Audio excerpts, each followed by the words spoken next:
NFL star Adrian Peterson is free on $15,000 bail today after turning himself in on a felony charge of child abuse. Peterson is accused of using a switch to discipline his son, but his lawyer says he did so, quote, much like he experienced as a child growing up in East Texas. He called it a whooping.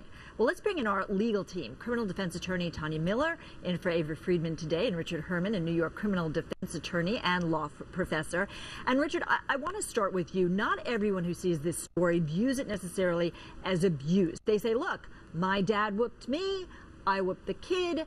Is that the kind of defense that actually even holds up in court?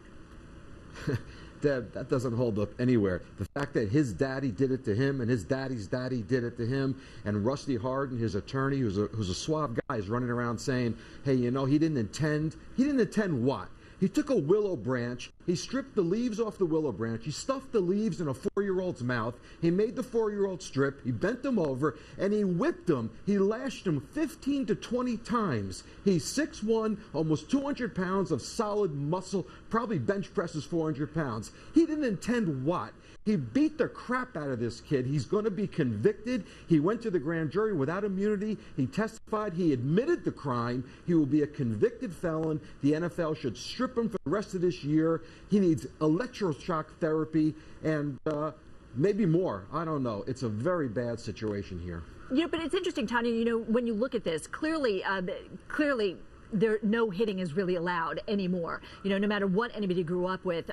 There's a line between child abuse and discipline, but it's interesting the way he handled it. He went directly to the authorities. He didn't try to cover it up.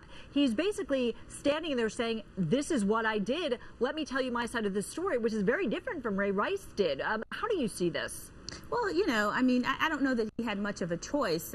He had already tweeted or emailed or texted the child's mother and told the child's mother what he did, essentially admitting that he believed he went too far. He even described, you know, I really feel bad about the hit to his genital areas. I think that one was really painful. I feel bad about that. So I don't know that he had much of a choice but to go to the authorities and to try to get in front of this thing and get his version of this thing out first. I don't think that is going to help him in this case, in part because we can see the photographs. We can see the injuries to the baby.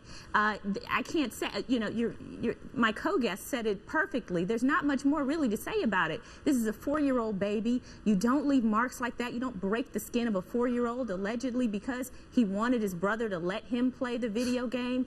I mean, you have got to have a better way of dealing with a 4-year-old than doing that and to stuff leaves in his mouth. That was just cruel, and I think it's clearly has crossed the line from discipline to child abuse. There's no question about that. You know, the one question I have is, look, you know, the NFL really gives these guys so much fame so quickly, especially the star players.